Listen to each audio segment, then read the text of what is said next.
Eu gostaria de agradecer a presença da doutora Bruna aqui no nosso estúdio. Ela que vai falar de um tema bastante atual, uma coisa que faz parte do nosso dia a dia, que é a retrocolite ulcerativa e a doença de Crohn. E já para iniciar o nosso programa, Bruna, eu gostaria que você explicasse para o nosso telespectador o que são essas duas doenças. Iniciasse aí pela doença de Crohn. Muito obrigada pelo convite, estou muito lisonjeada de estar aqui. Eu vou falar então da retocolite ulcerativa e da doença de Crohn. As duas são chamadas de doenças inflamatórias intestinais, que são doenças de inflamação do intestino que normalmente cursam com diarreia, desnutrição, anemia, dor abdominal, e elas são cada vez mais frequentes na população e elas se manifestam pela inflamação da mucosa do intestino. E elas têm predileção por que parte do intestino? A doença de Crohn pode acontecer da boca até o ânus, mas o local mais frequente é no intestino grosso, no ilho terminal, que é o finzinho do intestino fino, chegando no intestino grosso, e na região do ânus. Essas são as principais localizações da doença de Crohn. Já a retocolite ulcerativa, ela começa sempre no reto, que é o finzinho do intestino grosso, pertinho do ânus, e vai sempre subindo, podendo acometer todo o intestino grosso. Mas ela é localizada apenas no intestino grosso. Quando a gente fala de retocolite ulcerativa, de doença de Crohn, ela tem uma predileção, é mais frequente em homem do que em mulher? A disposição é tanto em homem quanto em mulher da mesma maneira. Algumas populações mostram mais em homem, outros mais em mulher. Mas o mais importante é que ela é sempre mais frequente no adulto jovem. Então, a faixa etária entre 18 até uns 40, 45 anos é onde mais tem incidência das duas doenças, tanto do Crohn quanto da retocolite ulcerativa. Quando a gente fala numa doença inflamatória intestinal, muitas vezes o nosso telespectador não tem uma noção precisa desta doença. Ou seja, ele fala assim, olha, doença inflamatória, teve lá uma diarreia, trata, toma um Floratil, melhorou, acabou. Não é bem assim não, né, doutora? São doenças crônicas que a pessoa tem que tratar a vida toda, às vezes? Sim, as doenças tanto uma quanto a outra, são doenças do sistema imunológico. O organismo do paciente faz anticorpo que agride o próprio intestino dele. E dessa maneira forma úlceras no intestino, feridas. Úlceras são feridas e inflamação. Com essa inflamação, o intestino não é capaz de absorver nutrientes, não é capaz de formar direito o cocô e por isso acontece a diarreia. E aí, não é uma diarreia comum, que você toma um Floratil e passa. É uma diarreia que a gente chama de persistente e depois a gente chama de diarreia crônica. Persistente é quando ela dura até 30 dias e a partir daí a gente chama de diarreia crônica. Quando começa a ter uma diarreia persistente, que passou de 14 dias, a gente já tem que acender um sinal de alerta, que pode ser uma doença de inflamação do intestino. E se ela persistir de 30 dias, então, se torna uma diarreia crônica, e aí é muito provável que tenha alguma coisa errada com o intestino, e uma das principais afecções são as doenças inflamatórias intestinais. E quando a gente fala isso, realmente a pessoa já tem um baque aí, fala, poxa, mas 30 dias de diarreia, você já pensou passar uma vida toda assim? A qualidade de vida dessa pessoa, esta pessoa às vezes não pode ir numa festa, não pode ir numa reunião, que a qualquer momento tem que sair correndo para procurar um banheiro, né? Sim, você tinha me perguntado se é uma doença que tem um curso curto ou se é para a vida toda, é uma doença crônica que não tem cura, ela tem controle, mas o paciente que tem a diarreia crônica, ele fica muito privado da vida social dele.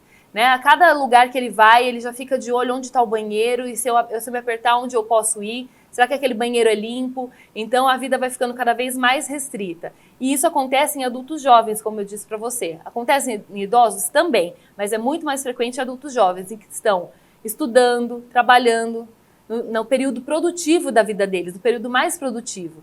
E aí isso atrapalha muito o cotidiano deles e às vezes até o desempenho escolar ou o desempenho profissional desses pacientes, né? Doutora, existe algum fator genético, já que a senhora falou que é uma doença imunológica, ou seja, o organismo agredindo o organismo. Existe isso daí, algum caráter genético, ou seja, passa pelas famílias?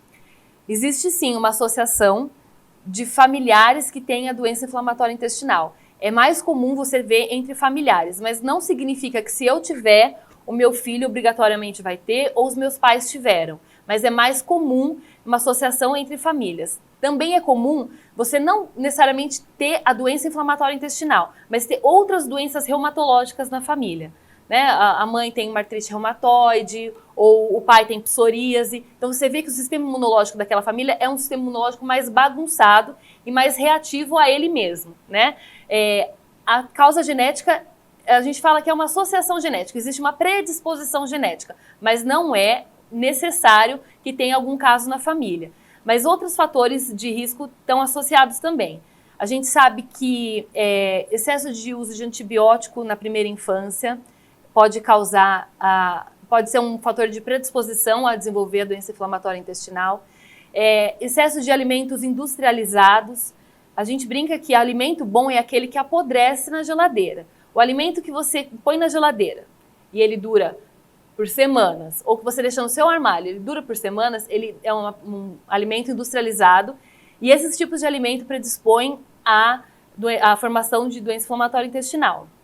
A gente sabe que o negro na África tem baixíssima taxa de Crohn e de retocolite. O negro nos Estados Unidos tem uma alta taxa de desenvolvimento quase que igual ao do branco de doença inflamatória intestinal nos Estados Unidos, porque o estilo de vida americano predispõe a fazer a doença. Então a gente sabe que tem a genética associada, mas o estilo de vida também é muito importante.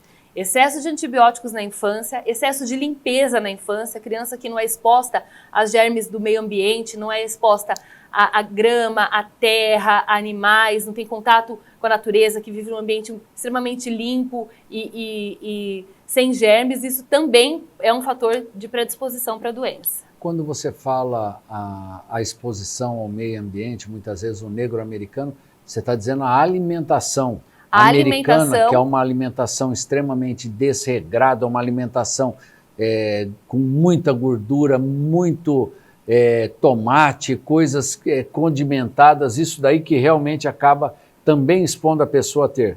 Sim, muitos alimentos industrializados, embalados com conservantes, né? Muitos farináceos também.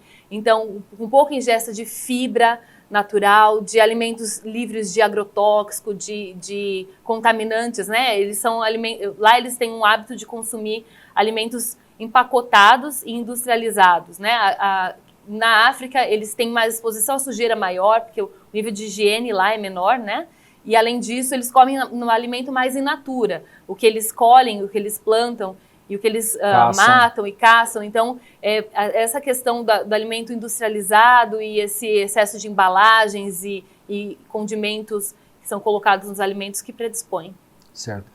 Bebidas e cigarro também acabam predispondo mais a pessoa a ter esse tipo de doença? Não tem uma relação entre você ser tabagista ou etilista e desenvolver a doença, mas a gente sabe que não há controle da doença em quem fuma. Não tanto a retocolite, mas a doença inflamatória intestinal, chamada de doença de Crohn, ela não é controlada em pacientes que fumam.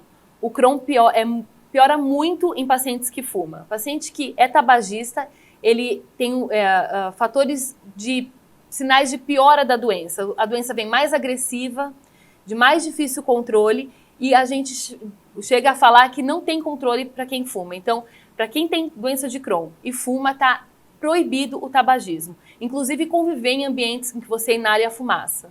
Né? Certo. Estas pessoas com esse tipo de doença de Crohn, a retocolite, e se expõem a uma vida estressante, também piora a doença? Piora sim. A gente não tem como medir isso diretamente, mas é muito comum quando o paciente abre o quadro de diarreia crônica e faz o diagnóstico de doença inflamatória intestinal, você vai conversar com ele, você vai ver que ele está em algum momento estressante da vida. Você quase sempre consegue identificar algum gatilho, né? Período de vestibular, ou concursos para públicos, ou prova de OAB, ou uma separação de um casamento ou de um namoro. Você quase sempre vê que ele começa o quadro de diarreia a partir de um momento que ele tem algum quadro de ou frustração ou estresse agudo, e aí essa diarreia se perpetua. Outro fator de risco é uma diarreia aguda infecciosa. O paciente ele vinha bem, ele faz um quadro de diarreia aguda infecciosa, comeu algum alimento contaminado, ou pegou uma rotavirose ou alguma outra infecção intestinal aguda, que é diagnosticada, identificou lá, tem rotavírus e tudo mais, só que ele não consegue sair desse quadro de infecção, e quando você vê, ele perpetua e perpetua da forma de Crohn ou retocolite. Então essas diarreias que realmente são infecciosas de um tratamento ruim ou não tratadas adequadamente, acaba também podendo levar a esse tipo de doença. Sim, sim. Doutora, o diagnóstico de precisão da doença, quando você vai falar, essa daqui é uma retrocolite ulcerativa, essa daqui é uma doença de Crohn, como é feito? Para a gente fazer o diagnóstico, a gente precisa de um exame que chama colonoscopia. Para a retocolite ulcerativa, a colonoscopia é o exame padrão ouro, só ele é necessário porque ela é uma doença que acontece só no cólon. E a colonoscopia é um exame de endoscopia do intestino grosso. Então a gente entra com uma câmera pelo ânus, com o paciente anestesiado, e a gente olha todo o intestino grosso e o comecinho do intestino fino dele. Com isso a gente consegue identificar toda a retocolite, porque a retocolite ela obrigatoriamente está no intestino grosso, né? E a gente consegue identificar a maioria das doenças de Crohn, porque elas estão localizadas principalmente no intestino grosso e no finalzinho do intestino fino. Alguns pacientes de doença de Crohn, mas esses são casos raros, não têm um acometimento do intestino grosso nem do intestino fino naquela porção que a gente alcança com a colonoscopia. Aí nesses casos existem outros exames como ressonância, tomografia, cápsula endoscópica, que é quando você engole uma cápsula que vai tirando fotos do seu trato digestivo e é capaz de ver aquelas feridas, aquela inflamação. E a enteroscopia, que é um exame muito específico de endoscopia do intestino fino, que são capazes de ver esses casos mais raros. Mas a maioria das vezes a colonoscopia é o suficiente para diagnosticar, para ver a gravidade da lesão, ver quão profunda ela está, e aí já vai dando para a gente um sinal de como vai ser a evolução da doença do paciente e qual medicação ele vai precisar para tratar a doença dele. Quando vocês fazem a colonoscopia, vocês acabam fazendo uma biópsia também? Sim. A colonoscopia, a gente de ver, o colonoscopista experiente, né, o médico que está realizando o exame, só de olhar ele já tem uma grande chance de acertar, né? Só de olhar a gente já vê o que é. Mas a gente precisa confirmar isso com a biópsia. Pelo próprio exame de colonoscopia, a gente é capaz de colher um fragmentinho do intestino, que é avaliado por um médico chamado patologista, que ele analisa no microscópio e fala, é Crohn, é retocolite, ou às vezes ele não consegue determinar se é um ou se é outro, mas ele consegue descrever muito bem quando é uma doença inflamatória intestinal. Doutora, essas lesões são predisponentes de lesões cancerosas? A gente sabe que a doença de Crohn ou a retocolite que não são tratadas, que deixam o intestino cronicamente inflamado, um paciente que não tem acesso ao tratamento, ou o paciente que abandona o tratamento e que fica com aquele intestino inflamado por muitos anos, aquela inflamação crônica aumenta sim o risco de desenvolver o câncer de intestino grosso, que já é, por si só, o segundo câncer que mais mata no país. E você ter uma chance aumentada de ter um câncer que já é muito frequente no país, assusta. Então, um dos principais objetivos do tratamento não é só melhorar a qualidade de vida, que é muito importante porque é uma doença muito debilitante, mas é também prevenir o câncer coloretal e garantir que você esteja desinflamado. Doutora, tratamento para essa doença. A senhora falou que não tem cura, mas tem como controlar, tem como tratar. Qual é o tratamento para essas duas doenças? O tratamento é basicamente medicamentoso e cirúrgico. A gente, hoje em dia, tem um arsenal muito grande de medicamentos, cada vez mais seguros e cada vez mais eficientes, e a gente só usa da cirurgia quando tem uma complicação ou quando a gente não consegue o controle com remédios. O tratamento varia de medicações que são orais, comprimidos que você toma, que tem os mais simples que só tentam desinflamar a mucosa do intestino. Tem uns que, quando não tem resposta com esse tipo de tratamento, que é o mais seguro e o mais simples, às vezes a gente precisa tomar um remédio que abaixa a imunidade do paciente, lembrando que é uma doença imunológica, então você precisa diminuir a imunidade do paciente para ele parar de produzir anticorpo contra o intestino. Também medicamentos orais, são os imunossupressores. Em alguns casos, quando essas duas etapas não são suficientes, é necessário o uso dos imunobiológicos, que são medicamentos mais complexos, mais caros, mas que são fornecidos pelo Sistema Único de Saúde, né, gratuitamente, e os convênios também são obrigados a fornecer. em que você tem um tratamento mais específico e objetivo da doença. São normalmente medicamentos ou injetáveis subcutâneos, como a insulina, ou endovenosos, mas que eles são muito mais potentes e eficientes para tratar a doença inflamatória intestinal. Quando a senhora trata esse paciente, a senhora trata ele só de uma maneira medicamentosa ou o tratamento acaba tendo que ser multidisciplinar, encaminhar para um psicólogo, ele tem que fazer exercícios, nutricionista para melhorar o tipo de alimentação? Como é feito isso? O paciente com doença inflamatória intestinal tem que ser tratado como um todo. Ele não é só um paciente que tem uma inflamação no intestino. Ele é um paciente que ele tem um problema no sistema imunológico, que tem que aprender a conviver com uma doença crônica, aceitar que é uma doença que não vai ter cura, que ele vai ter que ser submetido a exames invasivos rotineiramente, que isso vai mudar o ritmo de vida. Muitas vezes o remédio que ele vai tratar, que ele vai usar para tratar a doença, é um remédio que vai baixar a imunidade dele, ele vai ser mais predisposto a infecções, então ele tem que ter uma assistência global. O psicólogo é fundamental no tratamento, principalmente para ele aceitar a doença, e depois de aceitar a doença, poder reconstruir a vida dele a partir do que ele tem de capacidade da vida, o que sobrou para ele fazer, e a ideia é que ele tenha uma vida normal quando a doença está controlada, mas o psicólogo ele tem que estar sempre junto com a gente. Muitas vezes o paciente tem algum grau de desnutrição por não ser capaz de absorver alguns alimentos, e alguns alimentos também provocam mais diarreia, e eles precisam ser substituídos por outros alimentos que têm o mesmo valor nutricional.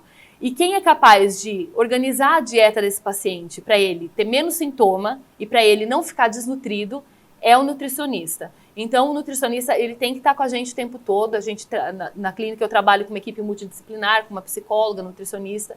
Eu tenho também uma preparadora física, que eu acho que é uma coisa importante também o paciente fazer exercício físico, porque o paciente ele fica com diarreia, não quer sair, não come bem, e aí ele vai murchando, a parte muscular dele vai atrofiando. E ele precisa ser recrutado dessa parte muscular para poder voltar à atividade física, diária, disposição e tudo mais. Então, educador físico também se faz importante nesse momento, ou fisioterapeuta, muitas vezes, né? E eu acho que é basicamente isso. A exposição ao sol ajuda esse indivíduo? A gente sabe que há altos níveis não, mas os níveis suficientes para alto de vitamina D melhoram o sistema imunológico dos pacientes. Então, os pacientes que têm doença inflamatória intestinal têm que ter a vitamina D acima de 30. E para você conseguir isso, você precisa tomar sol. Precisa tomar sol com rotina, frequentemente. Não o sol a pino, o sol do meio-dia, mas você precisa de um sol, tomar sol de uma maneira consciente e contínua, porque isso vai melhorar a imunidade do paciente. Doutora, esta doença é uma doença contagiosa? Não, a doença inflamatória intestinal ela não é contagiosa, é uma doença do indivíduo. O paciente desenvolve contra ele mesmo e não tem nada que ele possa fazer que passe isso para quem convive com ele. Não é uma doença infecciosa. Pode levar à morte? Infelizmente, pode sim. Tanto a doença de Crohn quanto a retocolite ulcerativa, elas podem evoluir de uma maneira rápida, descontrolada, e com ou sem o tratamento, né? Paciente que descobre a doença já numa forma muito aguda e muito rápida, e que nem teve oportunidade de tratar, mas também pacientes que estão em tratamento e, apesar do tratamento, não tem uma boa resposta. Pode sim, porque a doença de Crohn ela pode causar perfurações intestinais. E essas perfurações faz cair fezes na cavidade abdominal, infecções gravíssimas. E as cirurgias, às vezes, precisam de ressecções intestinais, a gente precisa tirar fragmentos, pedaços de intestino, e aí o paciente pode evoluir para óbito. A retocolite ulcerativa, ela evolui de uma maneira que a gente chama de megacólon tóxico, que é quando o intestino dilata e começa a proliferar a bactéria e ele perfura e também vai fezes para a cavidade inteira. E essa gravidade de infecção pode levar à morte, sim. A senhora falou que a cirurgia também é um tipo de tratamento. Só é indicada a cirurgia naqueles pacientes onde o tratamento clínico não dá resultado? Sim, a gente sempre tenta o tratamento clínico porque a gente hoje em dia tem cada vez mais medicações que são capazes de controlar a doença do paciente e a gente então prefere, ao invés de fazer uma cirurgia mutilante, deixar o paciente no uso de medicamento. Na retocolite ulcerativa, a gente teria que tirar todo o intestino grosso dele e deixar ele com uma ileostomia ou com o ilho, que é o intestino fino, bem grudadinho do ânus, e o paciente ficaria com uma diarreia crônica. Ou a ileostomia, que eu falei para vocês, que é aquela bolsinha onde sai cocô pelas fezes, né? Então, a gente evita isso ao máximo, porque a cirurgia é muito grande e a qualidade de vida pós-cirurgia é muito ruim. Já a doença de Crohn, a gente sempre tenta evitar, porque é uma doença que pode ser recidivante. Então, você tirou aquele pedaço do intestino que estava inflamado, a doença vai voltar em outro pedaço. Aí eu vou tirar o outro pedaço, ela vai voltar em outro pedaço. A hora que eu vejo o paciente não tem mais intestino. E não ter intestino é incompatível com a vida. Você pode manter o paciente vivo por algum tempo, recebendo alimentação que não seja pela boca ou pelo intestino, mas isso, além da qualidade de vida ser muito ruim, é praticamente incompatível com a vida. Então, a gente evita ao máximo as ressecções intestinais. Mas, quando se faz necessário, a gente opera. Doutora, eu acho que nós falamos aí de uma maneira bem clara, bem simples, e que o nosso telespectador entendeu a importância dessas duas doenças e o tratamento.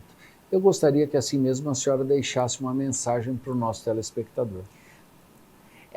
Eu acho que, então, falar sobre doença inflamatória intestinal, antes de qualquer coisa, é falar sobre promover a saúde, é falar sobre como se alimentar para evitar a doença, como viver num ambiente saudável para evitar a doença, como tentar desestressar e levar a vida de uma maneira mais suave para tentar evitar a doença, evitar o uso desnecessário de antibióticos e, se mesmo assim a doença vier, tem tratamento, você precisa de ajuda, você vai achar essa ajuda tanto no sistema privado como no público e a sua qualidade de vida vai melhorar muito e você tem grandes chances de ter uma vida normal, com uso de medicamento, em acompanhamento médico, psicológico, nutricional, mas a vida tem que melhorar e precisa de ajuda médica.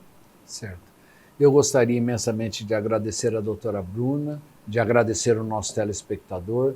Esta foi uma sugestão lá do senhor José Ricardo, do Núcleo Geisel. Ele pediu para que falasse a respeito desse assunto.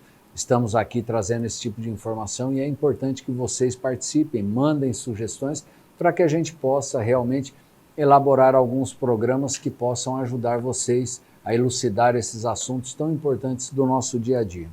Gostaria mais uma vez de convidá-los para que na semana que vem estejamos juntos aqui para mais um Prever Saúde.